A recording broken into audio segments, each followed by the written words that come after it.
시청자 여러분 안녕하십니까. 4월 18일 수요일 뉴스 신세계 진행을 맡은 저는 박평입니다. 오늘 제 옆에는 또 시원하게 해설해 주실 권순욱 대표님 모셨습니다.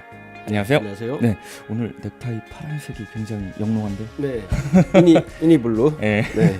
자, 오늘 뉴스 브리핑 들어가기 전에요. 잠시 해주실 말씀 있다고 그러셔가지고요.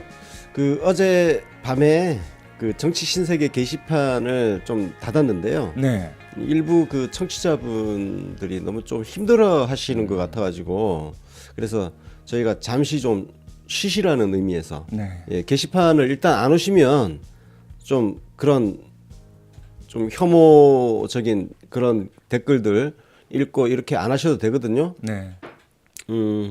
그런 취지에서 닫았는데 또 그 일부 분들은 왜 우리가 알아서 잘 하고 있는데 왜 닫냐. 태극 문파들 자존심 스크래치 간다. 우리가 정치 신세계 게시판이 우리 아지트인데 거기를 폐쇄해 버리면 우리가 어디 가냐. 뭐 이렇게 좀 항의하시는 분들도 좀 계시더라고요. 네. 예, 그래서 일단 조금 이제 그래서 그 특히 이제 힘들어하시는 분들한테 한 말씀 드릴게요. 그 마음이 힘드실 때는 게시판에 일단 좀 안 오시 스스로 마음 딱 먹고 게시판 발걸음을 한번 끊어보세요. 예, 끊어보시고 그리고 그 댓글들을 일일이 다 읽고 그렇게 하지 마세요. 사실 대부분의 글들이 저를 지금 공격하고 있는 건데 저는 괜찮습니다. 예, 그러니까 여러분들이 힘들어하지 않으시면 게시판을 조만간 다시 열겠습니다. 네. 네, 그러면 오늘 뉴스 브리핑 시작을 해보도록 하겠습니다. 첫 번째 소식인데요. 문재인 대통령님과 김정숙 여사께서 17일 한반도 안정과 평화를 위한 기원 법회에 참석하셨습니다. 전국의 주요 사찰 주지스님과 곽계 불교 인사, 외국인 불자 등이 모여 한반도의 평화를 기원한 이 자리에서 문재인 대통령께서는 한반도의 완전한 비핵화는 지금 우리 앞에 놓인 가장 시급한 과제이고 반드시 평화적으로 해결해야 할 과제라고 말씀하시면서요. 간절한 원력으로 기도해 주기를 바라셨습니다. 정상회담이 9일 앞으로 다가왔는데 이 법회가 아마 큰 힘이 되어줄 것 같습니다.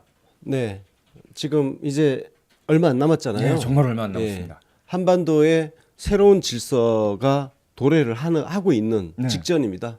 그래서 그 문턱에 서 있기 때문에 우리 얼마 전에 홍준표 자유당 대표하고 단독 회동까지 했지 않습니까? 그렇습니다. 그러니까 이 새로운 질서를 만드는 데 있어서는 어떠한 종교적 색채라든지 이념이라든지 이 모든 것을 다 조금 뒤로 제껴놓고 거기에 좀 동참을 하는 게 좋겠다는 그런 취지에서 말씀을 하신 거죠. 예. 네.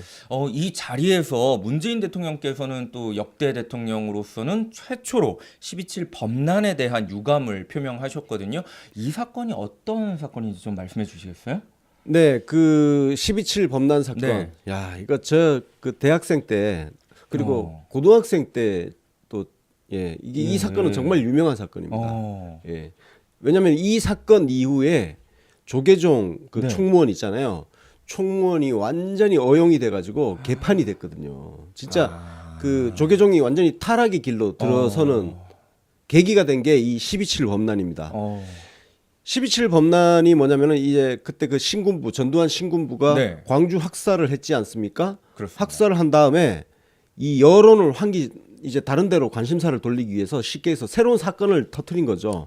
그래서 사찰에 뭐 불순분자라든지 폭력배라든지 이런 사람들이 많이 들어가 있다. 그래서 그걸 색출해내겠다는. 그때 전두환 신군부 하면 삼천교육대가 유명하잖아요. 그렇습니다. 그래서 그 동네에서 뭐 깡패 뭐 이런 사람들 잡아간다는 명목하에 무고한 사람들까지 막 잡아가고 했던 일들이 있었잖아요. 그 같은 취지에서 전국에 있는 사찰을 전부 그냥 들이닥쳐가지고 승려들을 대가 그냥 잡아가 버린 겁니다. 무력 진압을 한 거예요. 어마어마하네요. 그래서 이제 그 사찰에는 각종 이제 정치범들도 이제 숨어 들어가 있거나 사찰 얘기하니까 저도 87년도에 사찰에서 한 달을 살았었습니다. 혹시 도망치신? 아유 정말. 저도 강원도 산골짜기 조그만 절간에 들어가가지고 한 달을 살았었는데, 그러니까 이런 사람 잡아가려고, 그래서 어마어마합니다. 그래서 전국에 사찰하고 암자를 5,731곳. 예. 와, 그 엄청나게 탈탈 털었군요. 다 정말. 털어버린 거죠. 그래서 총 1,776명을 잡아갔습니다. 아이고, 와, 어마어마하죠. 진짜 대단한 숫자인데요. 이게 그래서 그래서 잡아가지고 뭘 예. 했겠습니까? 또뭐 뻔하죠. 때리고 군홧발로 짓밟고 고문하고 스님들을 네 그런 일들이 있었습니다. 네, 정말 독재 시대 때죠. 그래서 네, 이제 어마어마해요. 그 불교에서는 네, 이게 진짜 엄청난 사건인 거예요. 그럼요. 그래서 이걸 이 12.7 범란에 대해서 그 노무현 대통령께서 네. 한번 이거 진상조사 다시 해라 예. 해가지고 과거사 청산 차원에서 진상조사를 재임 시절에 하셨어요. 해가지고 국가 권력 남용한 사건으로 이미 노무현 대통령 때 그렇게 규정이 됐습니다. 규정을 했군요. 규정을 했고 네. 그러면 그렇게 규정을 했으면 불법 행위에 대한 손해배상이 이루어져야죠. 네. 그다음에 명예회복도 조치를 해야 되잖아요. 그럼요. 그 조치는 법률이 이제 2008년 3월에 통과가 됐습니다. 예. 그게 이제 이명박 집권 대통령 취임한 직후인데요. 네. 그러니까 문재인 그 노무현 대통령 때 이미 작업이 다 된 거죠. 된 거가. 법만 그때 2008년 3월에 통과가 된 거예요. 네네. 통과가 됐는데 문제는 그 법률안이 미진하다. 예, 그래서 조계종 쪽에서 좀 항의를 계속 하고 있는 그런 과정에 있습니다. 그 그렇군요. 과정에서 우리 대통령께서 어쨌든 그 공개적인 자리에서 네. 이렇게 유감을 표명한 거는 역대 대통령 최초로 한 거죠. 그래서 아마 불교계에서는 굉장히 의미 있는 자리가 된 거죠. 네. 그렇군요. 이게 과거 독재 정권이 저지른 끔찍한 범죄인데 이에 대해서 이제 사과를 해주셨으니까요. 아마 불교계도 굉장한 마음의 위로가 되었을 것 같습니다. 저희 방금 또 말씀드렸던 걸 이어서 좀 가보면 남북 정상회담이 정말 9일밖에 안 남았거든요. 네. 정말 눈앞에 다가왔는데 청와대가 매우 발빠르게 준비를 하고 있는 것으로 보입니다. 특히 국민의 마음을 모아달라는 부탁을 계속하고 있는데요. 남북 정상회담의 성공을 위해서는 그 어느 때보다 국민의 지지가 절실해 보이거든요. 그렇습니다. 네. 이 문제는 앞에 말씀드렸지만 그냥 우리 국민 전체가 네.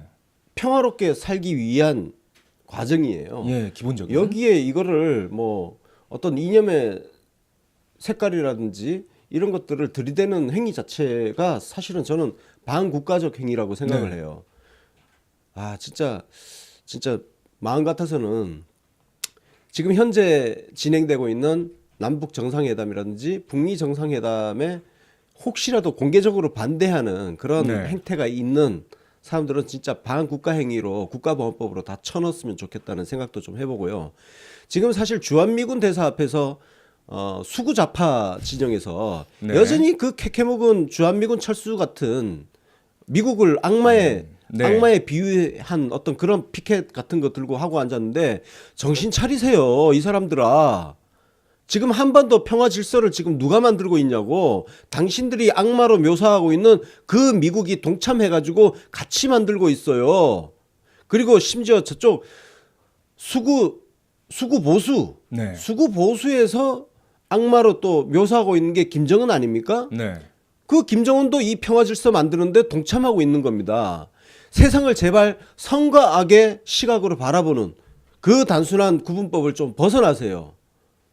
세상이 변하고 있다는 거 반드시 인지를 좀 해야 될 것 같습니다. 지금 완전히 질서가 이제 새롭게 개편되고 있다고 봐야 되거든요. 임종석 비서실장은요, 비서실장이 아닌 남북 정상회담 준비위원장으로서 브리핑을 또 어제 했는데요. 정상회담을 앞두고 중요하게 생각하고 있는 3가지 의미를 밝혔습니다. 첫 번째는 판문점에서 회담이 열린다는 점, 두 번째는 미국과의 소통과 협력에 매우 큰 공을 들였다는 점, 세 번째는 핵심 의제에 집중하는 회담이라는 점인데요. 설명을 좀 부탁드리도록 하겠습니다. 자, 판문점이라는 장소가 갖고 있는 의미가 있잖아요. 판문점은 한국 전쟁, 6.25 전쟁을 협상을 했던 곳이 판문점이죠. 그러면 이 휴전을 끝내는 게 종전인데 현재 남북 정상회담, 북미 정상회담의 최종 목표는 비핵화입니다. 비핵화인데 비핵화로 가는 길에 무엇이 있느냐? 같이 가는 게 바로 평화협정이죠. 평화협정. 평화협정을 만들기 위해서는 휴전을 종전선언부터 해야 되는 거죠.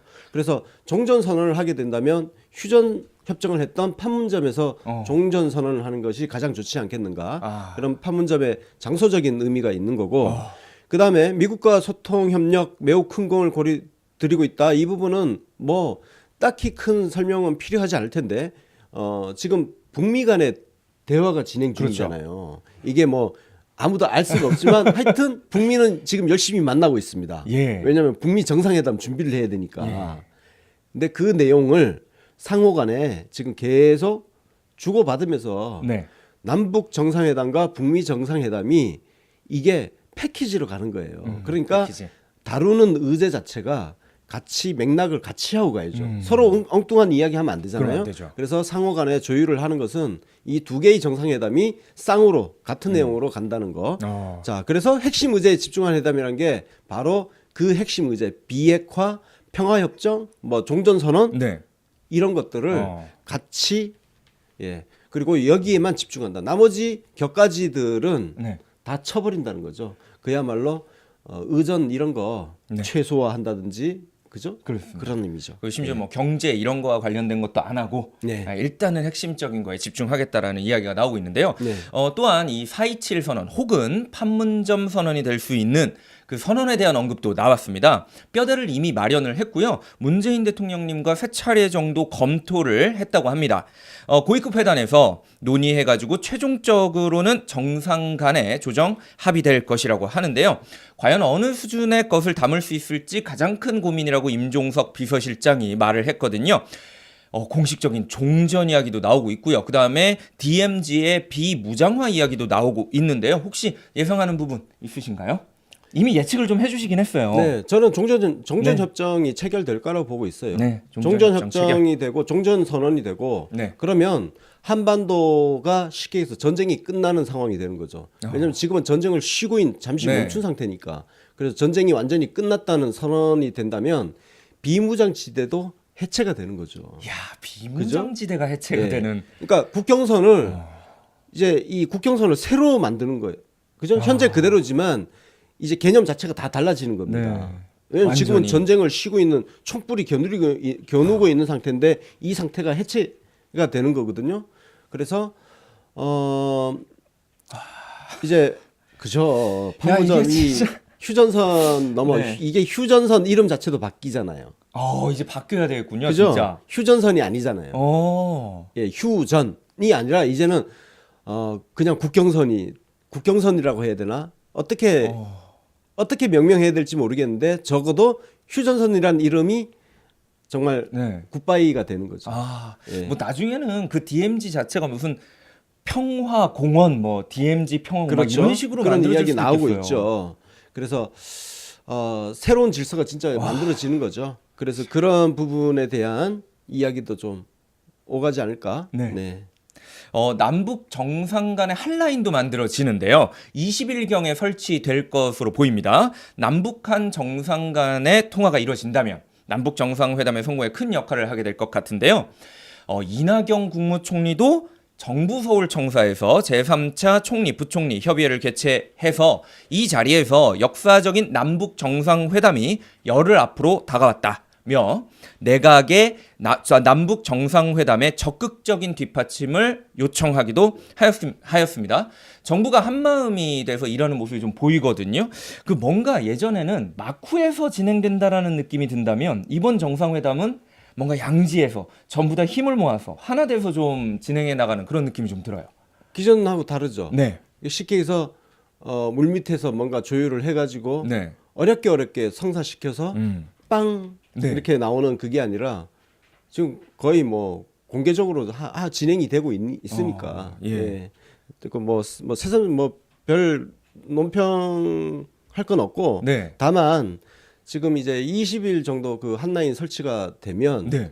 제가 그 며칠 전에 그 김정은과의 예. 통화 있을 거라고 말씀을 드렸는데 그렇습니다. 아마 정상회담을 29일 날 27일이죠. 예, 27일입니다. 27일 전에 통화를 한번 하고 27일 날 만나는 그런 과정을 밟지 않을까 생각을 해봅니다. 자, 통화에서 어떤 이야기를 처음 하시게 될지도 굉장히 궁금한데요. 청와대는요, 이번 정상회담을 전 국민과 함께 경험하는 역사적인 장으로 만들고 싶어 하는 것 같습니다. 남북 정상회담의 모든 것을 알려주는 온라인 플랫폼을 만들어 선보였는데요. 아이스하키 단일팀 논란 이후에 조금 더 국민과 소통하려는 노력이 보입니다. 예, 아주 좋은 방식이죠? 예, 진짜 네. 좋죠. 저희 그러니까 사이트가 함께 하잖아요. 예. 그러니까 진짜 지금의 그 정상회담 뭐 이런 것들이 그냥 리더들끼리 지도자들끼리 만나서 이게 아니라 우리 국민들이 음. 같이 만나는 거죠. 예, 국민들 마음 같이 모아서 간다는 거. 네. 예. 사이트를 가봤더니 너무 정리가 잘 돼 있고 네. 깔끔하게 잘 만들어져 있어서 이제 이렇게 만들어 놓으면 네. 사실 그 언론이라든지 이런 걸 안 통하고 네. 예, 예. 깔끔하게 이걸 직접적으로 통해서 직접 네. 만나서 하는 거잖아요. 왜곡을 없앨 수 있을 것 같다는 생각이 또 드네요. 자, 오늘 2차 실무회담도 열립니다. 예. 예. 오늘 2차 뭐 실무회담. 의전하고 뭐 네. 각종 그 보도 부분이라든지 이런 것들 오늘 2차 만납니다. 네. 그 실무회담이니까. 네. 자, 다음 소식 이어서 또 전달해드리면 우리 트럼프 이야기를 안 할 수가 없을 것 같습니다. 도널드 트럼프 미국 대통령이요 17일 미 플로리다에 있는 자신의 개인 별장인 마라라고 리조트에서 진행한 아베 신조 일본 총리와의 정상회담 모두 발언에서 그들 즉 남한과 북한이 한국 전쟁의 종전 문제를 논의하고 있으며 나는 이 논의를 축복한다. 이 논의를 정말로 축복한다고 말했습니다. 트럼프 입에서 이제 종전이라는 말이 표현이 나왔습니다. 네. 굉장히 의미 있습니다. 네. 예, 종전이라는 표현 자체가 지금 네. 트럼프 입에서 나왔고 네. 이거는 종전 선언을 하겠다는 의지예요. 이거는. 네. 예. 그리고 북미 회담은 지금 언론 보도를 보면 네. 6월 초 그리고 5월 말 네. 처음에 이제 5월 말이었잖아요. 5월 중으로 한다 그랬는데 네. 지금 북미 간의 고위급 회담 그 고위급 그 논의를 하고 있다고 하는데 네. 거기서 지금 6월 초 이야기가 나오고 있나 봐요. 나오고 있는데 그래도 그게 잘 되면 5월 말에도 지금 할 수 있다고 트럼프가 이야기를 했어요. 하여튼 지금 트럼프 발언을 보면 굉장히 분위기가 좋습니다. 이게 참 그 트럼프가 이 얘기도 미리 깔았더라고요. 사람들은 한국 전쟁이 아직 끝나지 않았다는 걸 네. 깨닫지 못한다라고. 그러니까 사실은 전쟁이 끝나지 네. 않았다는 걸 깨닫지 못하는 거는 오히려 우리나라 사람들이 그런 것 같아요. 왜냐면은 해외에 있는 그 외국인들 같은 네. 경우는 한반도를 위험한 지역으로 여기거든요. 그렇습니다. 위험한 지역으로 생각한다는 것 자체가 저기는 전쟁을 잠시 쉬고 있는 나라야. 라는 명확한 인식을 하고 있는 거거든요. 그렇습니다. 우리가 해외에 나갈 때 그 해외 각국의 그 정보를 검색을 알아보고 가는 거 아니겠습니까? 그렇죠. 그래서 위험한 지역은 좀 피하고 이러는데 사실 이 땅에 살고 있는 우리 대한민국 국민들이 오히려 지금 잠시 총을 안 쏘고 있는 상황에 불과하다. 전쟁이 끝난 게 아니다라는 거를 좀 까먹고 사는 경향이 있죠. 오히려 네, 저희는 오히려. 참 마음 편하게 지내고 네. 있는데 사실은 아직 전쟁이 끝난 게 아니기 네, 때문에 그렇습니다. 이번에 만약에 전쟁이 끝나야 되면 참 의미가 뜻깊지 네. 않을까 정말 대단한 일일 텐데요. 트럼프 대통령은 또 이런 이야기들과 함께 북미 정상회담 개최 후보지로 5개의 장소가 검토되고 있다고 밝혔거든요. 네. 그 미국이 포함되느냐는 질문에는 고개를 가로저으면서 노라고 대답을 했다고 합니다. 그럼 도대체 장소가 어디가 될까요? 정말 궁금한데 네. 5개 정도? 저는 판문점이 가장 계속 판문점이나 말씀해 주셨어요. 제주도 판문점이나 제주도. 딱 좋을 것 같아요. 왜냐하면은 제주도는 섬이기 때문에 북한의 김정은이 오기에 딱 적합한 장소예요.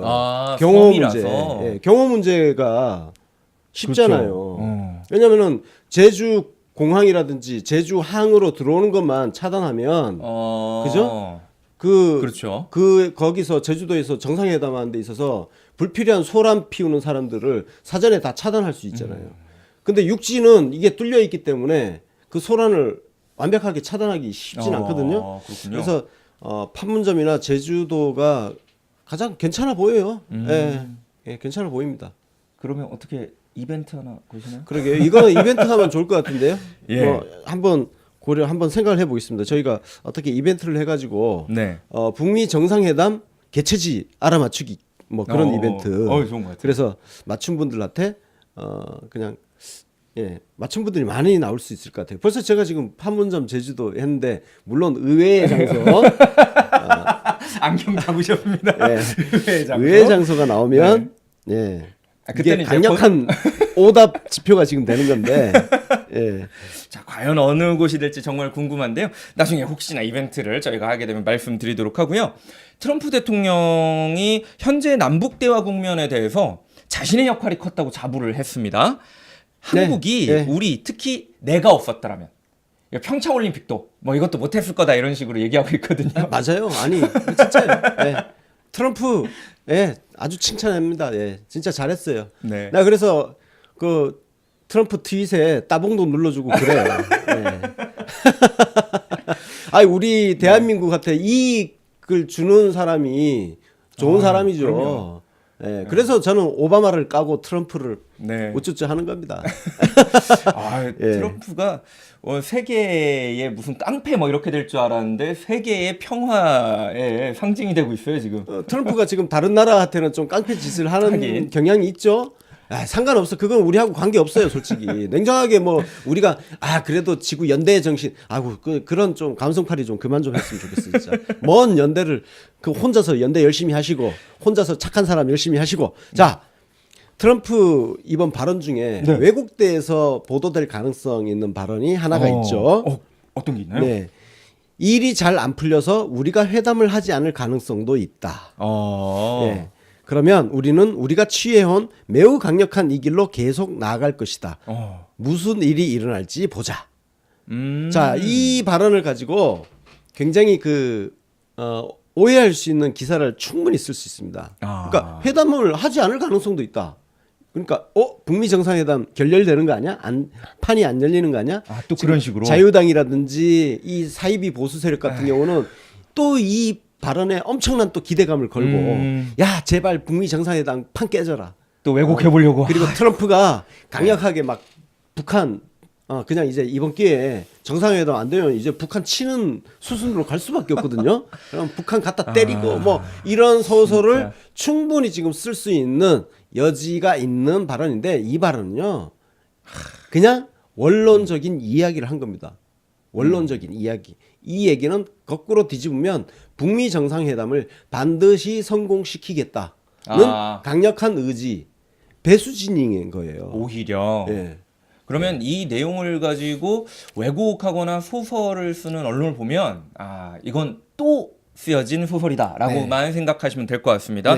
아무래도 말씀해 주신 거, 설명해 주신 거를 들어보면 사실 굉장히 한결같이 얘기해 오셨거든요. 권순송 박사의 예언 이후로 거의 그대로 가는 것 같아서 얼마 안 남았습니다. 본의 아니게 거의 뭐 지금 한반도 정세의 분석에 있어서는 사실 가만히 돌아보면 제가 국내에서 최고인 것 같아요.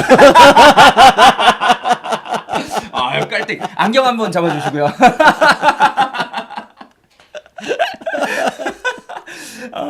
근데 정말 그렇게 말씀하셔도 되는 게 저는 자꾸 막 그런 내용들 있잖아요. 뭐 문재인 대통령 당선되고 나면 뭐 전쟁이 날 수도 있고 뭐 한반도에서 뭐 미사일이 하도 이런 얼토당토한 보도들이나 사설 이런 것들을 읽었던 경험이 있어서 동의하고 자 다음 소식으로 넘어가도록 하겠습니다. 자, 김기식 금감원장에 대한 논란 이야기 저희 계속 다뤄서 말씀해드리고 전달해 드렸는데요. 역시 또 예측해 주신 것처럼 이 논란이 수그러들 기미가 보이지 않습니다. 김기식 금감원장은 선관위의 판단을 받아들이기 어렵다고 의견을 밝혔는데요. 우상호 의원도 마찬가지였네요. 선관위가 위법이라고 밝힌 공직선거법 113조에 대해서 김기식 원장은 이미 2016년에 공천에 탈락해서 선거에 나올 수 없는 처지였다며 그 다음 선거에 나오지 않으면 선거법에 저촉되지 않는다고 말했습니다. 만약 이 얘기가 사실이라면 정말 선관위의 무능이 놀라울 정도거든요. 이게 이제 선관위가 법적 판단을 지금 한 곳이잖아요. 했잖아요. 거기에 대해서 우상호 의원이 그러면 좋아. 정말 그렇게 법률적으로 꼼꼼하게 따져서 보면 김기식은 정치인이 아닌데 현역 정치인이 아닌데 왜 선거법을 적용을 하느냐. 그러니까 선관위를 역으로 지금 공격을 한 거죠. 선관위 니들이 법률을 그렇게 꼼꼼하게 따진다 그러면 그래 진짜 제대로 꼼꼼하게 따져보자. 예, 그렇죠. 치고 들어간 건데 네. 사실 요거는 약간 이제 뭐 말이 될 것 같지만 한편으로는 네. 어쨌든 김기식 의원이 직전에 그 정치인으로서 그 받았던 정치 자금을 사용을 한 문제이기 때문에 약간 우상호 의원의 그 이 문제 제기는 선관위가 좀 괘씸하니까 한마디 좀 한 것 같아요. 아, 그 정도로. 네. 예. 이번 일은 참 많은 논란이 되고 또 많은 이야기들이 돌아서 많은 분들이 참 관심 많이 가지고 계셨는데 또 조금 쓸데없는 사족을 달아서 논란이 됐던 분이죠. 정세균 국회의장입니다. 이번에는 어떤 이야기를 또 했냐면 명확한 제도적 원칙과 기준을 마련해 국회가 더 이상 불필요한 오해와 논란에 휩싸이지 않도록 근본적인 조치를 취해 나가겠다고 밝혔거든요. 또한 조속한 시일 내에 여야 교섭단체 간 협의를 거쳐 전수조사 여부를 결정하겠다고 밝혔는데요. 이 부분은 뭐 좋은 네, 방향인가요? 뭐 네. 해야 될 일이죠. 해야 될 일. 네, 해야 될 일이고 지금 국회 그 민주당에서도 지금 전수조사를 하고 있잖아요. 네. 예, 하고 있고 그 결과가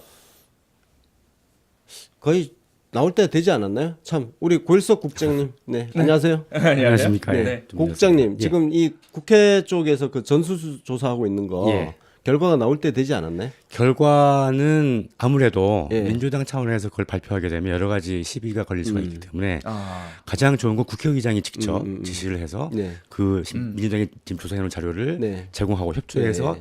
국회 차원에서 발표하는 게 제일 좋게 네. 방금 그렇게 지금 추진하고 있는 걸로 알고 있습니다. 예. 어, 뭐 하여튼 예, 이거는 하여튼 전수조사를 하면 네. 좀 실체가 드러나겠죠. 김기식 전 원장을 두들겨 팼던 인간들의 적나라한 민낯을 우리가 볼 수 있을 것 같습니다. 네. 일단은 민주당 의원, 자당 의원도 포함되어 있기 때문에 네. 그 몇몇 의원, 자당 의원이 유탄을 맞는 한이 있더라도 그건 끝까지 아. 전수조사 실시하고 매듭을 지을 각오가 대단한 것으로 지금 파악되고 있습니다. 네. 언론들도 전수조사 필요성 강조하고 있다고 하는데요. 네, 이게 조금 네. 다행한 소식이죠. 예, 이때 그러니까 이게 지난 월요일 저녁에 선관위가 발표를 하고 김희식 전 원장이 사퇴를 했죠. 네. 그때는 제가 기사가 많아서 말씀을 못 드렸는데요. 몇몇 기사들이 그 해설을 하면서 말미에 네. 국회의원 전수조사를 필요할 수 없게 됐다. 어. 필요성이 생겼다는 언급을 한 언론이 몇 개 있었습니다. 그러다가 바로 민주당에서도 촉구를 하고 어제는 우상호 우원식 원내대표가 직접 언급을 네. 했죠. 그것은 격이 높아진 것이죠. 그리고 바로 그다음에 또 국민 차원이 막 폭발적으로 네. 일어나고요.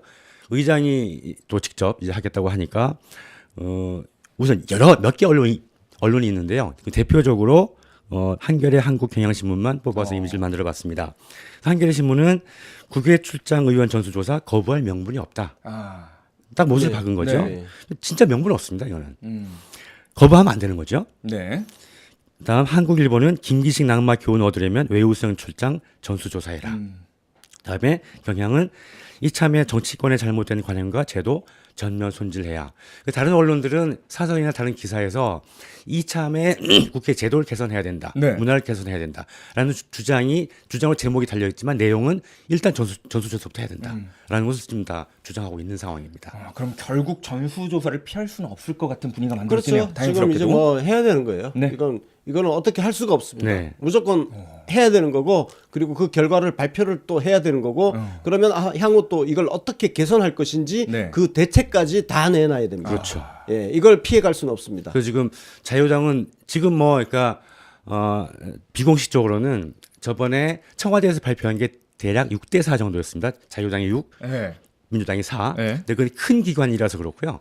거의 지금 파악된 바로는 그걸 훨씬 뛰어넘는 약 7대3, 8대 이 정도 비율이라서 자유당이 극구 막 기를 쓰고 반대를 할 텐데요. 지금 정세균 의장은 그럼에도 불구하고 합의가 안 돼도 국회 차원에서 그냥 조사해서 발표를 할 것 같습니다. 그러니까 시간이 언제일지가 좀 문제인 것이죠. 자, 그리고 이번에 이제 국회의원들 해외 출장 문제가 됐지만 네. 이 과정에서 선관위 문제도 지금 나와 있잖아요. 네, 그렇습니다. 저 정말 선거관리위원회 문제는 이게 지금 왜 아무도 지금 이걸 안 건드는지 정말 답답한 문제거든요. 2007년도로 돌아가면 제가 2007년도에 선관위 앞에서 정말 메가폰 잡고 시위를 진짜 제가 직장 다니는 와중에 그것도 제가 그때 이제 로펌 다닐 때인데 예. 그냥 뭐 하여튼 대놓고 그냥 선관위 앞에 가서 선거법 개정 하라고 메가폰 잡고 시위를 했었거든요. 네. 했었는데 그 문제조차도 아직 지금 해결이 안 되고 있고 제가 그때 메가폰 들었던 네. 그 문제도 안 되고 있고 선거관리위원회 개혁 문제 이것도 굉장히 중대한 문제인데 네. 뭐 지금 우선순위에 있는 일들이 너무 많아서 그런지 네. 모르겠지만 국회의원들이 많이 있으니까 업무 분담을 해가지고 누군가가 이 선관위 문제 하나 꽉 잡고 뭔가 새로운 대안을 만들어내는 혁신하는 개혁안을 만들어냈으면 좋겠다는 생각을 좀 해봅니다. 그래서 그 더 밝은 연구소인가 더 미래 연구소인가 지금 네. 기억이 안 나는데 거기서 지금 선관위 하고 붙고 있죠 지금. 네. 그 법적 대응 이 판정이 부당하기 네. 때문에 법적 대응을 나서겠다고 했고요. 네. 선관위도 어제 이 문제가 된 19대 국회 말미에 후원금 처리에 네. 대해서 전수조사를 하겠다고 발표했습니다. 그래서 그 이제 자기 반성 차원에서 자기 성찰파 뭐 지금 처벌도 안 되고요. 해야죠. 왜냐하면 지금 김기식 전 원장 같은 경우도 지금 다시 서류를 뒤져보니까 그렇다는 거 아닙니까? 예. 그러니까. 그러면 그 얘기는 나머지 그 19대 국회 나머지 모든 298명의 국회의원들 자료도 다 제대로 안 들여봤을 가능성이 거의 99%예요. 그렇죠. 그러면 그 전부 다시 뒤져가지고 김기식 원장 같은 사례가 없는지 다 뒤져봐야 되는 거예요. 많죠. 이미 오마이뉴스에서 아마 엄청 많을 겁니다. 정보공개 청구를 해서 약 한 3, 40명이 같은 케이스가 있다는 걸 이제 밝혔고요. 그다음에 그런 걸 이제 선관위 차원에서는 이 공소시효가 지났기 때문에 처벌은 안 되지만 자기 성찰 차원에서 조사를 해보겠다라고 네. 밝혔습니다.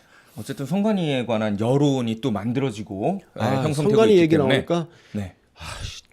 가서 메가폰을 다시 잡아야 돼?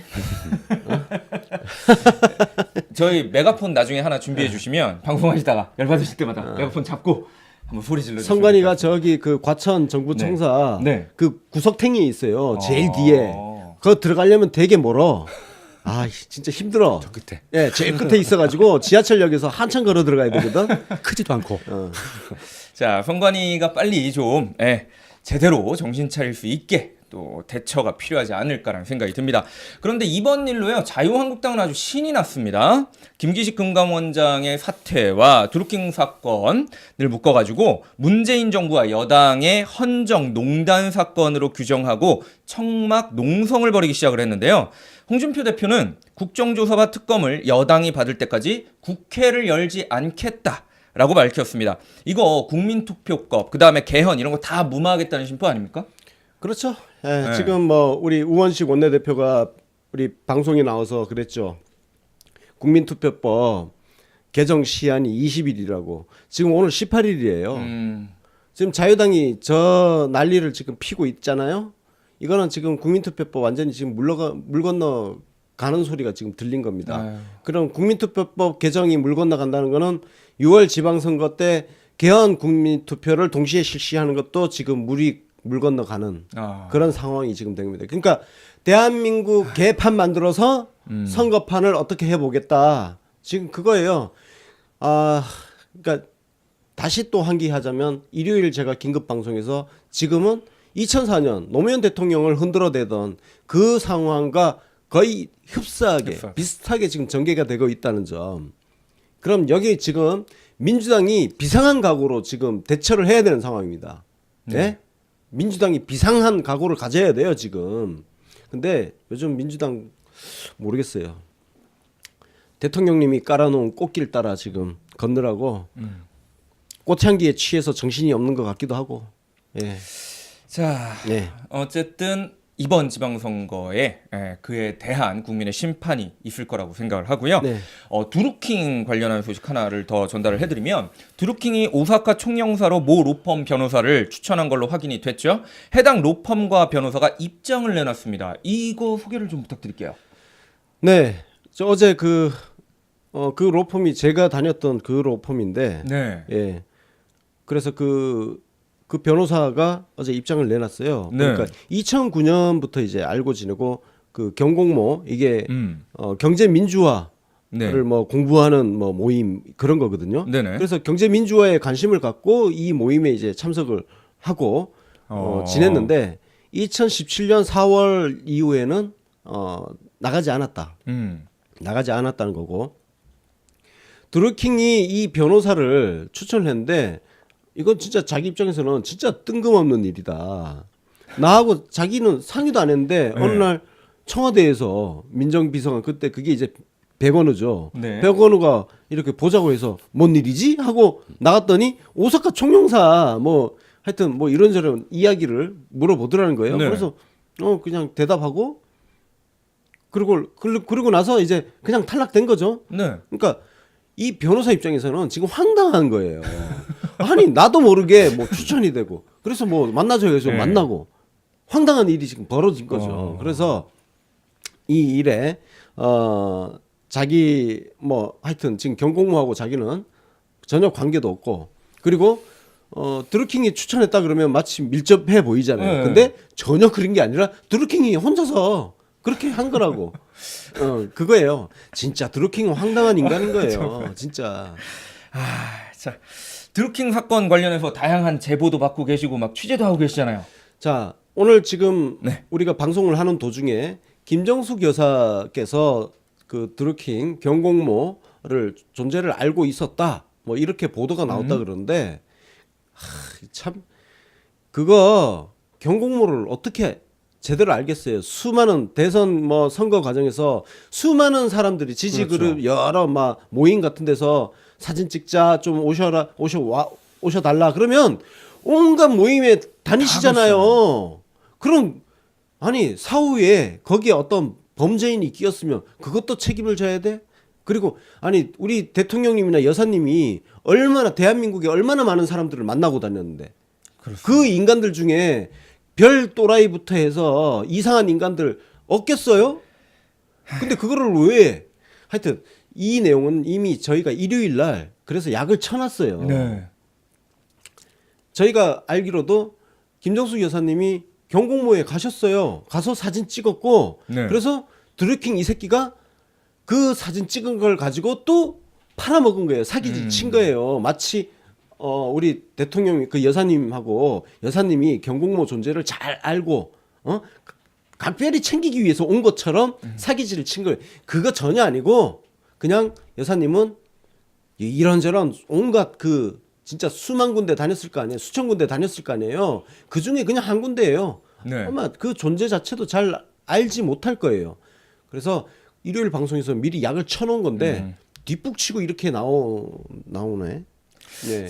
예를 들어서 지금 실형 선고를 받은 네네. 대형 사기범 네. 100명을 무작위를 뽑아가지고 앨범 뒤져보면 휴대폰 뒤져보면 홍준표 까라 김성태 까라 수탁이 나올 겁니다. 같이 찍은 사진이. 충분히 그럴 수 예. 있죠. 예. 그럼 다 걸어야죠. 그러면 그런 식으로. 네.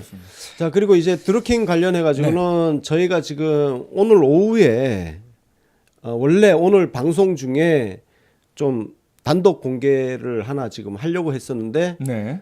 이 제보자분하고 예, 지금 협의를 다시 지금 조금 하고 있습니다. 네네. 협의를 다시 하고 있고 그래서 오후에 저희가 긴급 방송을 할 수도 있습니다. 협의가 지금 진행 중인데 협의가 잘 되면 오후에 긴급 방송을 통해서 그냥 간단하게 말씀드리면 드루킹의 편지입니다. 가장 최근에 드루킹이 뭐 하여튼 편지가 있는데 제가 편지를 갖고 있습니다. 지금 갖고 있는데 제보자분하고 지금 조율 중이고 그래서 오후에 긴급 방송을 할 가능성이 있다는 거 말씀드리고 그리고 김경수 의원한테 드루킹을 최초로 소개한 사람이 있습니다. 그 예. 소개한 분이 부산에 계세요. 그래서 제가 주말에 부산에 그분을 만나러 취재하러 부산을 내려갈지도 모릅니다. 예. 토요일 정도에 뭐 내려가서 네네. 뭐 하여튼 월요일에 방송을 하니까 빨리 되면 금방 올라올 것이고 네네. 잘 안 되면 좀 늦게까지 네. 부산에서 하여튼 왜냐면은 무조건 그 간다고 만나주는 게 아니니까 예. 어떻게든 잘 설득해서 지금 만나야 되니까. 네. 하여튼 그래서 저희가 그 이번 드루킹 사건과 관련해서는 저희가 한번 열심히 취재도 하고 뛰어보겠습니다. 네. 네, 그 뒤에 나올 소식들도 관심 갖고 지켜봐 주시고요. 자, 다음 소식으로 넘어가도록 하겠습니다. 네. 국민이 정부 예산 사업의 제안과 심사, 우선순위 결정 과정에 참여하는 제도죠. 문재인 정부의 국민 참여 예산이 성공적인 시작을 알렸습니다. 국민들이 무려 1206건에 달하는 아이디어를 접수하면서요. 뜨거운 참여를 해주셨는데요. 가장 많은 제안을 내놓은 분야는 역시나 보건, 복지입니다. 293건의 아이디어가 접수되었고요. 그 뒤로 일반 지방행정, 공공질서, 안정, 환경, 고용 순이었습니다. 국민이 직접 참여하는 예산안, 국민의 소통과 참여를 중시하는 정부의 모습이 가장 잘 드러난 제도가 아닐까 싶은데요. 네. 역시 우리 국민들하고 네. 밀접한 분야가 가장 많네요. 네, 그런 것 같습니다. 뭐 SOC 국방 이거 사실 좀 먼 얘기죠. 예. 뭐 국방은 그냥 자식 군대 보내는 부모님들한테 관심사이고. 예. 네. 그리고 역시 또- 복지가 가장 관심사죠. 예. 네, 그렇습니다. 저희가 오늘 준비한 뉴스 브리핑은 여기까지입니다. 오늘의 이슈 프리즘 시간입니다. 자, 지금 펼쳐지고 있는 정말 많은 정치 공세들, 언론, 야당의 공격, 정치 공세로 딱 그 프레임 잡아주셨는데 결국 지방선거 때문이라고 볼 수 있거든요. 그런데 효과는 생각보다 미비해 보입니다. 매일경제신문과 MBN이 여론조사한 내용을 가지고 좀 설명을 해드리고 싶은데요. 14일, 15일, 16일 서울, 경기, 부산, 경남 지역의 만 19세 성인 남녀 800명씩을 대상으로 조사한 결과를 보면 더불어민주당 후보들이 꾸준히 강세를 이어가고 있습니다. 이때 막 드루킹 논란에 막 다양한 김기식 금감원장 논란에 아주 다양한 논란이 있었던 시기에 조사가 된 내용이네요. 네. 일단 서울시장 이야기부터 시작을 좀 해보겠습니다. 서울시장 박원순 예비 후보가 52.1%, 안철수 예비 후보 13.3%, 김문수 예비 후보 10.1%로 압도적입니다. 네. 재밌는 것은요. 김문수, 안철수 예비 후보가 단일화를 하잖아요. 그러면 박원순 시장이 53.5% 그리고 단일 후보가 16.2%로 차이가 더 벌어져 버리게 됩니다. 신기한데요? 차이가 더 벌어졌다는 아닌 것 같고. 네. 왜냐면은 어쨌든 단일 후보가 지지율이 올라가죠. 예. 올라는 근데 간다. 올라는 가는데 왜냐면은 안철수 13, 김문수 10이니까 최고치 자체는 13보다 높잖아요. 16. 그렇게. 그죠? 예. 그러나 이제 시너지가 나서 뭐 23 시너지는 이렇게는 그러니까 안 되고. 시너지가 거의 없죠, 지금. 네. 오히려 네? 이렇게 따지면- 쉽게 해서 1 더하기 1은 2도 안 되는 거예요. 그렇죠. 이거는 지금 1 더하기 1을 했는데 뭐 한 1.3? 예. 그러니까 그렇죠. 한 1.2 예. 정도 된 거예요. 예, 1 더하기 1은 1.2의 신기한 마법을 지금 보여주고 있는 거고. 예. 안철수 매직이라 그러죠. 그거. 그래서 지금 뭐 그 조갑제부터 해가지고 네. 저쪽에서 지금 난리 났어요. 안철수, 김문수 빨리 단일화해라. 둘이 뭐 별로 다르지 않다. 네. 노선이 다르지 않다. 막 이렇게 얘기하는데 아니 안철수하고 김문수한테 근데 노선이 있나? 아니 핵심인데요? 노선이 같다 다르다 이야기를 하려면 노선이 일단 있어야 될 거 아니에요.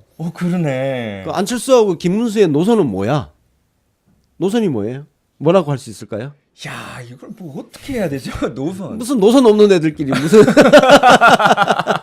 야, 이거 핵심입니다. 핵심을 찔렀는데요. 일단은 무조건 까기 노선이랄까요?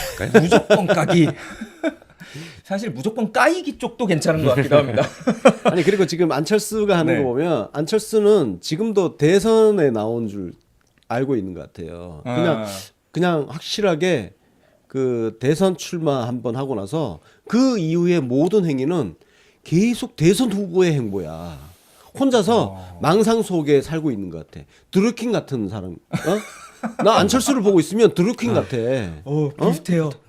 걔가 비슷합니다. 진짜. 왜냐면은 요번에 그 드루킹 그 파주 사무실 네. 출판단지에 있는 사무실 가가지고 창문 안을 이렇게 들여다보는 거. 보면서 바보 아니야? 아니 그렇게 들여다보면 뭐 보여? 뭐 있어? 아이고 진짜. 아 진짜 안드루킹? 야, 정말 안드루 그거 킹? 너무 비슷한데요, 안드루 가보니까? 킹, 앤드류 킹, 안드루 킹. 하여튼 나중에 이제 좀 있으면은 안철수 예비 후보가 트럼프랑 같이 사진 찍은 거 가지고 와서 우리가 이렇게 친해서 모든 걸 사실 내가 조정하고 있었다. 뭐 이렇게 얘기해도 할 말 없을 것 같다는 네. 생각도 들 정도인데요. 자, 근데 이제 서울은 거의 압도적인 승리가 보이고 있는데 가장 치열한 누가 곳이라고 나가도 봐야 되나? 이겨요. 서울은 네. 누가 나가도 이기고. 네. 경기도입니다. 경기도로 한번 가볼게요. 이재명, 전해철, 예. 양기대 후보 중 누가 나와도 남경필 후보를 이기는 것으로 조사 결과가 나왔습니다. 경기도가 전통적으로 좀 민주당 쪽에 약세가 있었잖아요. 그런데 이번에는 뭐 어떤 후보가 나가더라도 승리한다. 의미 있는 결과 나올 것 같거든요. 지금 사실 그게 전 지역이 비슷합니다. 네. 우리가 인천하고 경기도 같은 경우는 의외로 사람들이 많이 착각을 하는데 우리가 역사적으로 지방선거가 시작된 이후로 네. 인천 경기는 딱 한 번밖에 못 이겨봤습니다. 그렇습니다. 그러니까 그동안 계속 자유당이 집권을 했어요. 네. 서울은 우리가 조금 가져온 적도 있었지만 네. 뭐 예전에 고건시장이라든지 네. 예, 다 우리 당 소속으로 했잖아요. 조순시장부터. 네. 조순시장도 그렇고 근데 인천 경기는 정말 격세지감을 느낄 수 있는 굉장히 민주당으로서는 이번에 승리하게 되면 굉장히 감회가 새로운 감격적인 승리라고 할 수 있어요. 그래서 어쨌든 지금 우리 후보가 누가 나가도 승리하는 결과가 나오고 있죠. 인천 같은 경우는 일단 어제 우리 인터뷰에 나오셨던 박남춘 후보가 뭐 압도적인 압도적으로 이기셨더라고요. 57% 와. 네. 현역 10% 감산했는데. 그러니까요. 그러면 60% 넘게 한 거의 따져보면 한 63% 득표를 했어요. 63% 정도 예. 되겠습니다. 어마어마. 63% 정도 득표는 압도적인 거죠. 그렇죠. 그래서 10% 까고도 그냥 뭐 하여튼 그래서 네. 인천은 우리 박남춘 후보로 인천시장을 우리가 가져올 수 있을 것 같고요. 네. 경기도도 지금 뭐 저 자유당은 남경필이 나오는데 우리가 이길 수 있을 것 같습니다. 예. 네, 그러면 이제 경기도는 도대체 더불어민주당 후보가 누가 될 것이냐 여기에 더 관심이 많이 네, 가고 그렇습니다. 또 더 중요할 것 같은데 네. 본선보다 더 뜨거운 경선이 진행이 되고 있습니다. 오늘 시작됐습니다. 오늘 이제 서울과 경기도 경선이 시작이 됐거든요. 네. 일단 오늘부터 20일까지 3일간 본 경선이 펼쳐지고요. 50%를 넘는 후보가 만약에 없다면 결선 투표가 4월 23일과 24일 양일간 펼쳐지게 됩니다. 우선 서울시장 경선 이야기를 좀 해보겠습니다. 박원순 시장이 결선 투표 없이 승리를 할까요? 자, 참 지금 이제 뭐 박영선, 우상호 뒤따라가는 두 후보는 어떻게든 오늘부터 이제 사흘 동안 열리는 경선에서 좀 박원순 서울시장의 그 과반수를 네. 좀 막아내는 게 지금 1차 목표잖아요. 1차 목표일 것 같습니다. 1차 목표인데 예.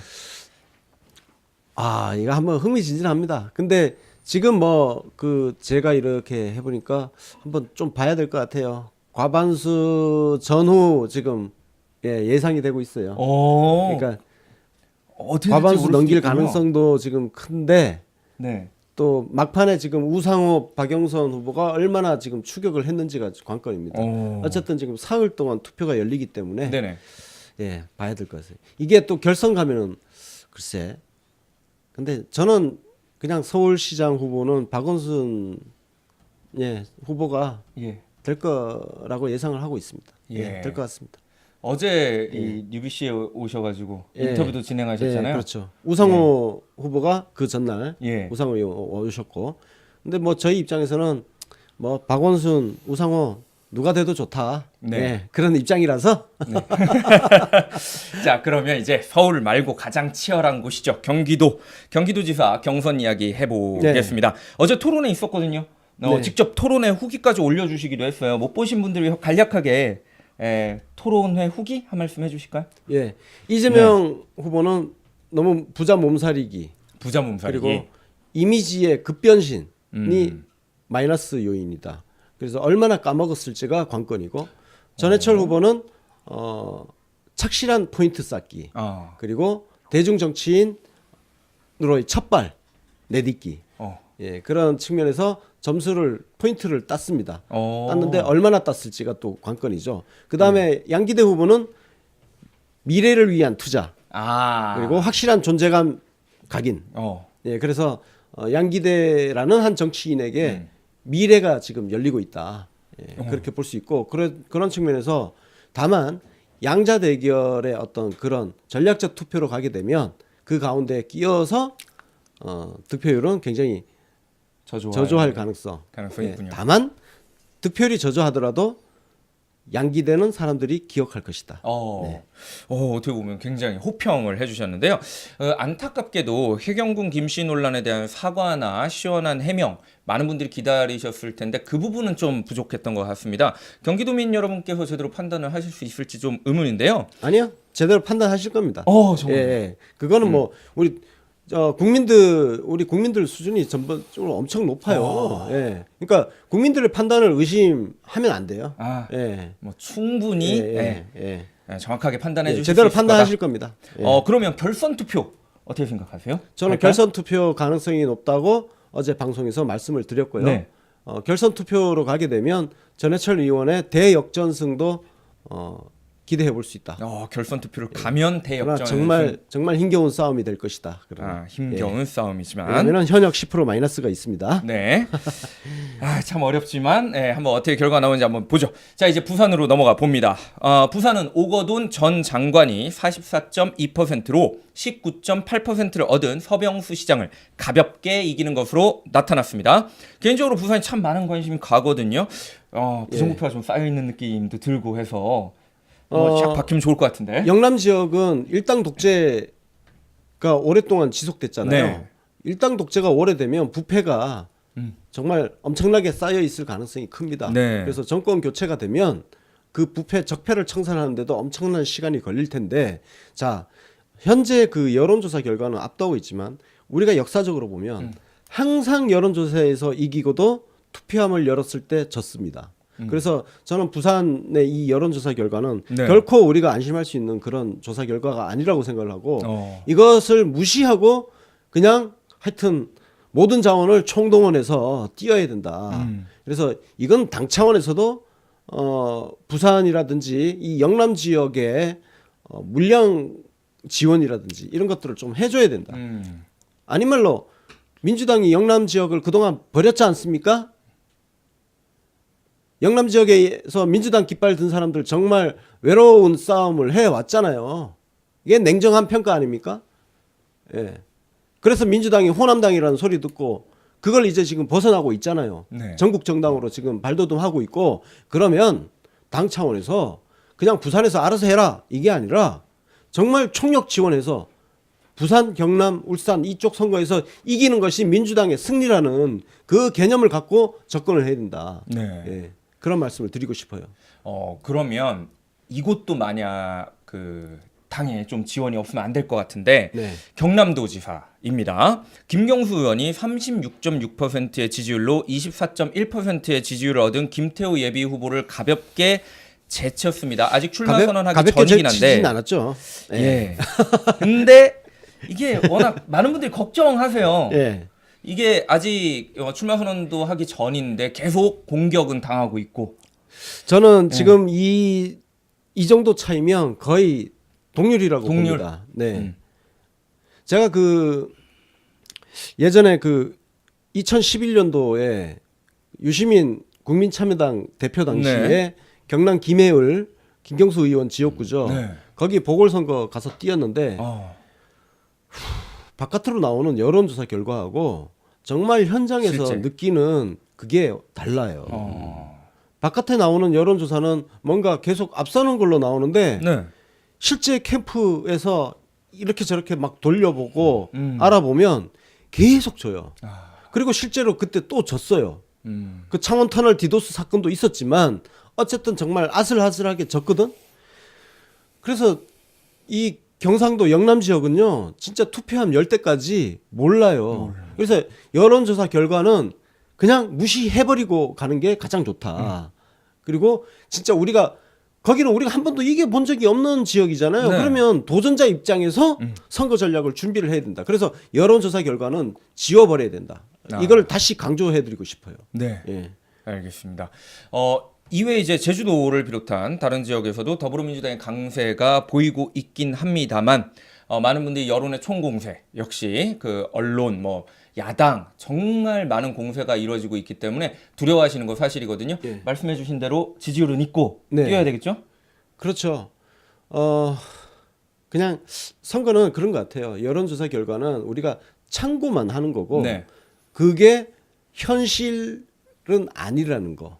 우리가 뭐 계속 그동안 경험 많이 했잖아요. 그렇죠. 예. 예. 여론조사 결과하고 다른 결과 얼마나 많이 봤습니까? 그렇습니다. 예. 그래서 여론조사는 그냥 우리가 잠깐 그 참고하는 정도로만 하고 어찌됐든 우리가 전반적인 분위기는 우리가 좋긴 합니다. 네. 좋긴 한데 그럼에도 불구하고 정말 진짜 긴장하고 왜냐면은 지금 야당이나 언론의 공세를 한번 보십시오.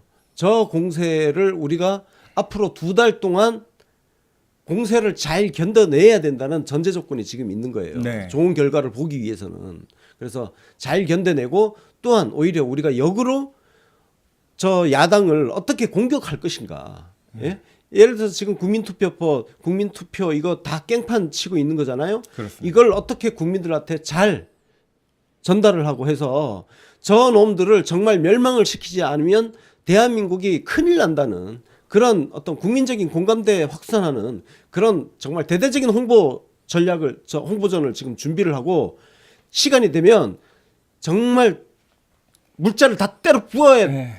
때려 넣어야 돼요. 정말 전국에 현수막 플랜카드 막 확확 내걸어서 자유당을 확실하게 심판해야 된다. 자유당은 지금 죽지 않았어요. 네. 죽지 않았다고요.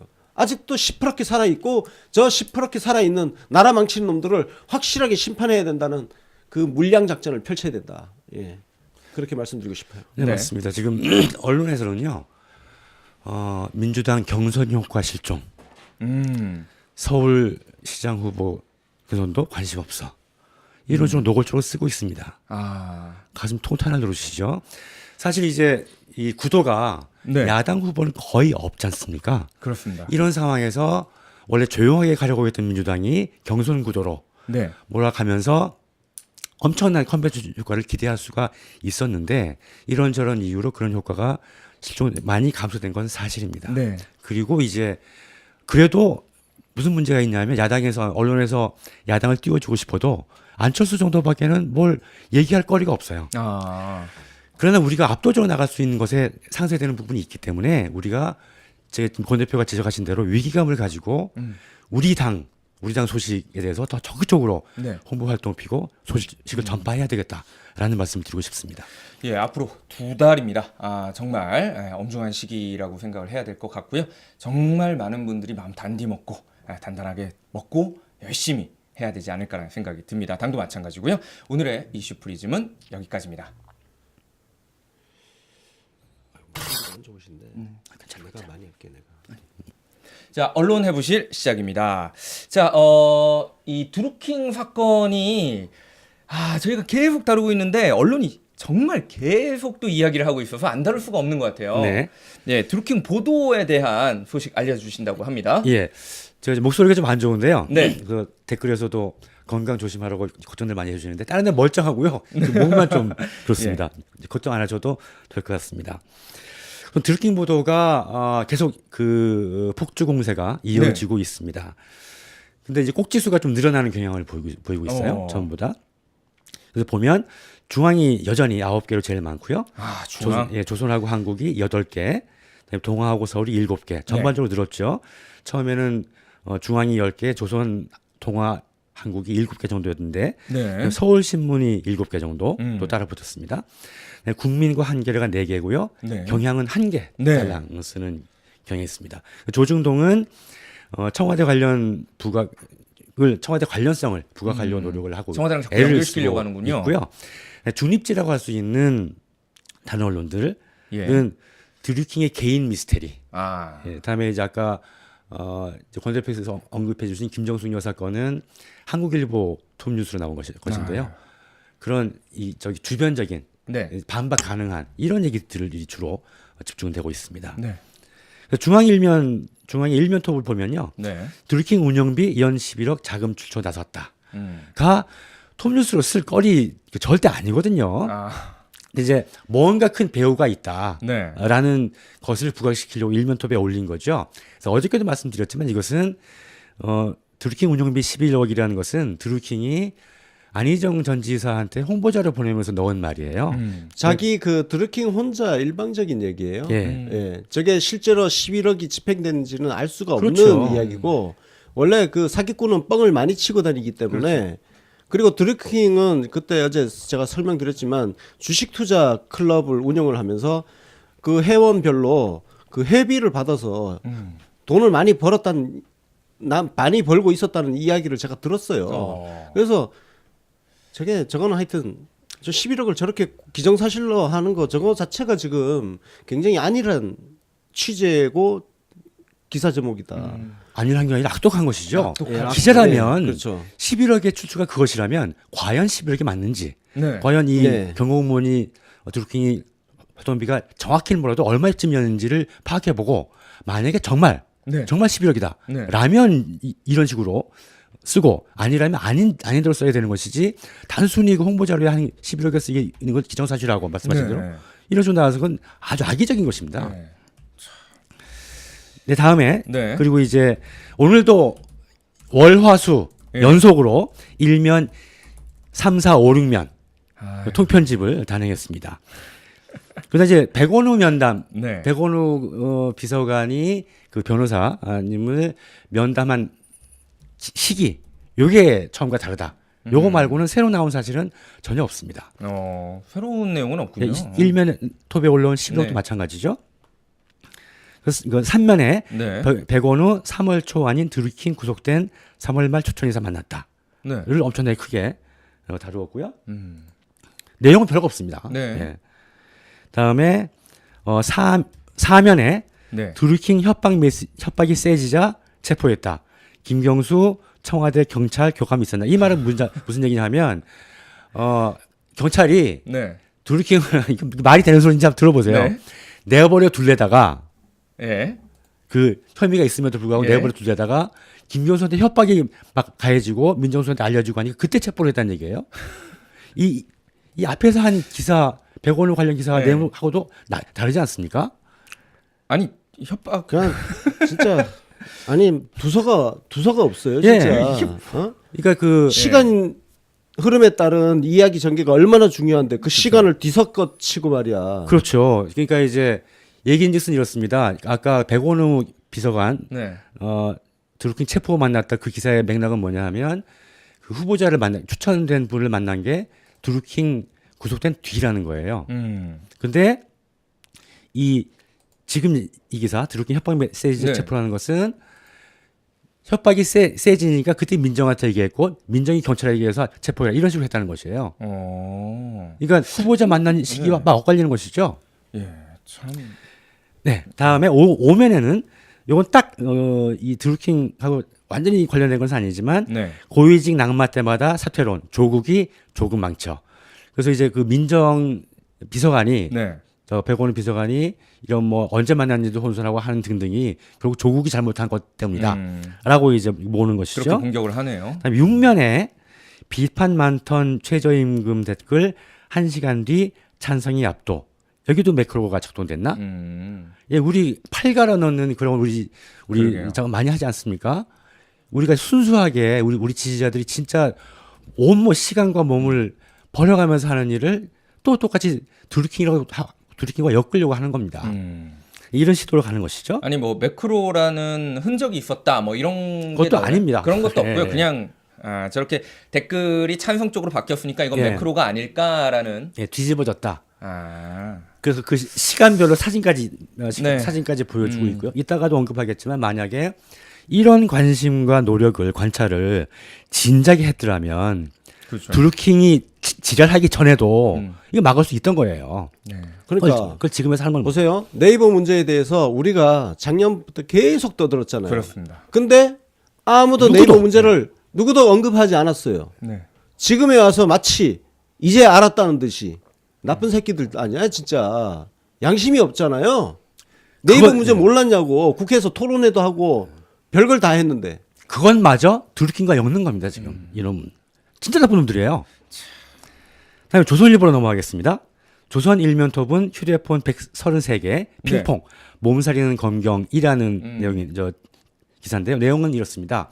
140개, 170개 정도의 휴대폰이 증거물로 검찰로 넘어갔는데 경찰이 뒤늦게 그 휴대폰 분석을 안 했다. 133개를 돌려다오. 이렇게 얘기가 오고 가고 있다고 합니다. 네. 그러니까 수사 양상이 막 바뀌고 있다는 것이죠. 근데 이제 그 수사라는 것이 정상적으로 가다가 여론 환경이 바뀌면 이렇게 바뀌게 되는 것이죠. 지금은 경찰이 더 열심히 하려고 이렇게 하는 걸로 이해할 수가 있겠습니다. 네. 근데 조선일보 이 기사는 완전히 실패한 기사예요. 왜냐면은 지들 의도와 다르게 제목에서 실패했어요. 제목이 어려워. 왜냐면은 제목이 뭘 의미하는지를 맞습니다. 사람들이 알 수가 맞습니다. 없어요. 그래서 제가 설명을 하게 됐군요. 직관적으로 알 수 없는 이 제목을 맞아요. 실패한 거예요. 맞습니다. 다른 건 제가 야, 이 새끼들아. 읽어만 들었을 텐데 일면 톡기사 낭비했어. 맞습니다. 제가 바빠서 그 점은 인지를 못했는데 잘 짚어주셨습니다. 예. 괜히 설명해주고 싶더라고요. 어려우니까 그런 거죠. 그렇죠. 그리고 중앙과는 달리 통편집은 2면 3면만 했는데요. 네. 어제 그제는 이 통편집이 사실 없었습니다. 근데 웃깁니다. 보시죠. 네. 안철수 허수를 2면 톱으로 올렸어요. 2면 전면으로. 안철수의 왜? 분노. 베이비 토크가 부러웠나? 안철수의 분노. 네. 드루킹 댓글 조작. 문캠프 지시 의심. 속이 보이는 거죠. 네. 참. 그리고 다시 이제 드루킹 팀은 문캠프 사조직이었나? 네. 인사청탁은 그 대가였나? 계속 똑같은 얘기를 우려먹고 있습니다. 이게 정말 얼마나 파렴치한가 하면요. 문준용 씨 그 취업 청탁 의혹 네. 이 문제를 안철수 쪽에서 엄청 퍼뜨렸잖아요. 예. 그렇습니다. 그런데 그때 그 퍼뜨린 인간들은 공식적인 당 조직이었어요. 네. 네? 선거 캠프 조직. 그래서 지금 그때 그 있었던 안철수가 영입했던 인간들 해서 전부 구속되고 불구속되고 재판 내에서 유죄 선고받고 그랬잖아요. 네. 아니 거기에 대해서도 자기 책임 없다고 네. 이렇게 꼬리를 탁 잘라냈던 인간이 드루킹 같은 경우는 우리 당 조직도 아니고 그냥 바깥에 존재하는 수많은 그런 클럽 중에 하나인데 그거를 마치 당 조직인 것처럼 엮어서 저렇게 이야기하는 거는 정말 파렴치한 거예요. 국민의당이 했던 거 한번 생각해 보세요. 자기 당 조직이 했던 것도 자기는 책임 없다고 했던 인간이 예. 당 조직과 무관한 그냥 일반 시민이라고 할 수 있는 그 사람들이 했던 거를 책임 굳이 있는 것이냐 굳이 대선 캠프에다가 대통령까지. 엮어가지고 이야기하는 거는 이거는 그냥 인간 쓰레기인 거예요 정말. 아유, 심지어는 안철수가 저렇게 하는 게 바른미래당의 지방선거에 도움이 되지 않는다고 내부적으로 막 이야기도 있다고 하는 소식을 들었거든요. 예. 그러니까 참 자기 반성은 전혀 없고 네, 공격할 거리만 좀 웃기는 사람들이죠. 웃기는 찾아내는 놈들입니다. 하이에나 같은. 다른 언론들은 꼭지수는 늘어났는데요. 네. 보도량 자체, 일테면 뭐 지면 뭐 크기라든가 이런 건 크게 늘어난 게 없고, 네. 단지 이제 아까 그 한국일보의 경우 김정숙 여사 오늘도 들어온 네. 것이 좀 괘씸하고요. 그다음에 제가 그 월요일 날도 말씀을 드렸는데요. 다른 언론들은 이걸 되게 재밌다고 생각하고, 그러니까 그 까실거리로 이 접근합니다. 사건을 예. 오히려 뭐 이런 놈이 다 있지? 뭐 네. 이런 식입니다. 그래서 이제 지금 쭉 다른 언론들 보도를 살펴보면 특히 어저께 우리 권 대표가 공개해 주신 그런 것들 예. 그런 내용들 중심으로 뭐 이런 미친 놈이 다 있지라는 예. 초점으로 보도를 하고 다양하게 보도를 하고 있습니다. 네. 다음에 중요한 보도의 전환이 있죠. 네. 예. 필연적이고 어떤 면에서는 바람직한 네. 네이버 댓글 정책에 대한 비판이 그쪽으로 관심이 돌아가고 있습니다. 다행입니다. 그것이 근본적인 것이죠. 예. 예, 이건 잘하고 있는 겁니다. 그래서 네이버와 포털의 매크로가 어떻게 지금 활용되고 있는 네. 것인가? 네, 포털의 잘못된 정책이 이런 사태를 불러왔다. 그 세계일보부터 보면요, 50만 원부터 수천만 원짜리, 네. 그러니까 매크로 시스템을 얘기하는 것이죠. 드루킹의 기법 매크로는 어떻게 되는 것인가를 자세히 보도를 했고요. 내용을 보면 드루킹 댓글 조작 매크로전부터 유튜브엔 댓글 의혹 영상이 있더라. 이게 계속 우리가 네. 우리가 보시죠. 문제 예, 제기했던 거예요. 예, 그 얘기입니다. 국정원에 이어 민간에서도 댓글 조작이 이루어질 수 있다는 우려가 증가되고 있다. 업계 관계자 얘기로는 로직만 알면 매크로 제작은 어렵지 않다. 그리고 정교함에 따라서 수백에서 수억까지 요 부르는 게 값이다. 그다음에 IP를 얼마나 많이 확보했느냐 뭐 이런 것에 따라서 값이 달라지죠. 그리고 철저한 계정 인증, 개인 정보 유출 근절 등 현실적 대안이 마련이 필요하다라는 대단히 종합적인 기사입니다. 굉장히 오래 걸렸네요. 저 예전에 그 정치 신세계에서 계속 이거 문제 제기했다가 네. 심지어는 추미애 대표 인터뷰하실 때도 네. 바로 앞에서 계속 이거 문제 제기하셨었잖아요. 지금 문제 제기하고 네. 그래서 민주당에서도 이걸 이제 그 경찰청에 그렇죠. 사례 수집해서 경찰청에 수사 의뢰를 하고 거기서 걸려 나온 게 드루킹 사건이에요. 그렇죠. 예. 예. 그리고 더 있습니다. 이제 보십시오. 네. 이제 더 흉측한 분들이 이제 네. 나올 겁니다. 이제 그 저기 그 어쩌면 당 저쪽 당 예. 공조직과 연결된 조직이 나올 수도 있습니다. 지금. 아니 좀 참 다행이라고 생각하는 게 만약에 그때 문제 제기가 좀 늦어져서 이거에 대한 그 어떤 경찰 조사라든지 이런 게 늦어졌으면 선거 근접해서 또 이런 소식이 나왔으면 아유 또 그렇죠. 얼마나 대단했을까 그럴 수 있죠. 이런 예. 생각이 들어서 그- 빨리 된 게 너무 다행인 것 그나마 같아요. 다행이죠 예. 사실. 예. 왜냐면 선거가 지금 2달 남았으니까 지금 정도면 우리가 빨리 해결하고 갈 수 있어요. 예. 그리고 이 드루킹 사건이 진짜 다시 정리를 해드리면 정말 우리 그 문파 분들께서 이 매크로에 대한 문제 제기를 꾸준히 했고 네. 그걸 저희 정치 신세계 UBC에서 그걸 정리를 해가지고 또 목소리를 키워드리고 예. 그러다가 민병두 의원이 또 토론의 맞습니다. 자리도 열어주시고 네. 이 과정을 거쳐서 그리고 추미애 당대표한테도 예, 앞장서 공식으로 주시고, 문제 제기하고 그렇습니다. 그래서 당 차원에서 그 가짜뉴스 대책단을 대책반, 예. 만들어 가지고 수집해 가지고 경찰청에 수사 의뢰를 하고 그 그 결과 잡혀 나온 게 드루킹인 부분이죠. 거예요. 첫 번째죠. 이거 첫 번째 이 불과하고. 로직을 정말 이 로직은 정말 중요한 겁니다. 예. 우리 손으로 잡아낸 게 드루킹이라는 겁니다. 맞습니다. 예. 다음에 서울경제를 살펴보겠습니다. 자동 댓글 금지에서 실명제까지 대책을 내놓고 있지만 조작 기법은 갈수록 고도화하고 있습니다.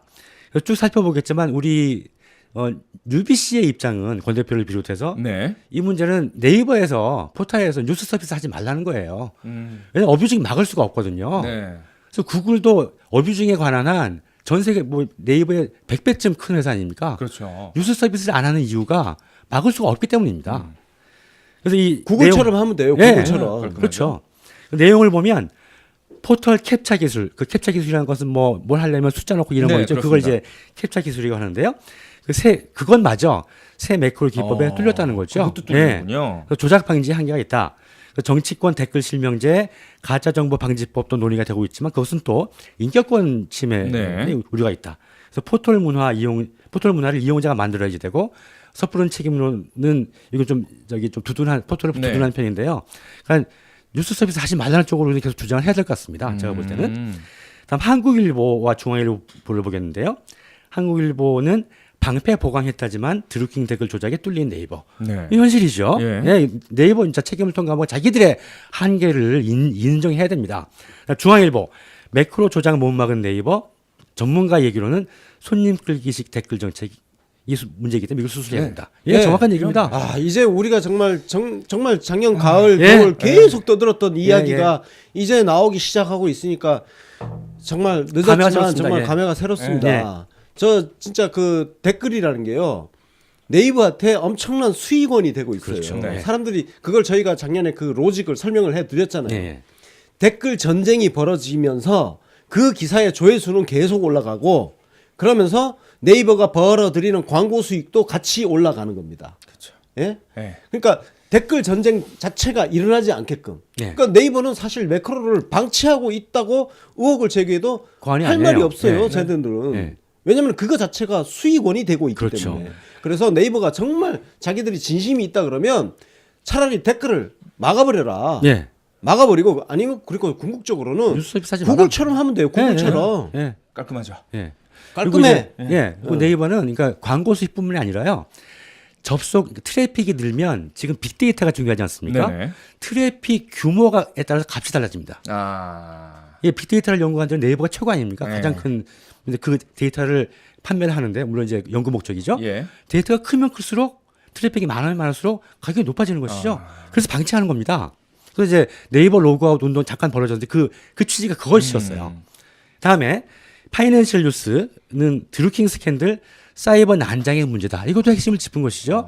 그 난장을 누구도 컨트롤하지 않고 내버려 둔 것이 문제인 겁니다. 맞습니다. 예. 예. 미디어 오늘이 더 큰 문제는 여론 조작이 가능한 네이버가 문제다. 아유, 예. 네. 네이버 좀 큰일 났습니다, 진짜. 예. 네. 예. 자, 뭐, 국민일보. 네. 네이버 매크로 차단벽 드루킹에 뚫렸나 진화하는 댓글 조작 같은 내용이지만 이 사안의 핵심은 다른 것도 아니고 네이버라는 것입니다. 네이버. 이 점을 지금 언론들이 정신 차리고 정확하게 지적을 하고 있습니다. 자, 네이버가 빨리 이에 대한 대책을 마련해야 될 것 같습니다. 자, 오늘의 언론 해부실이었습니다.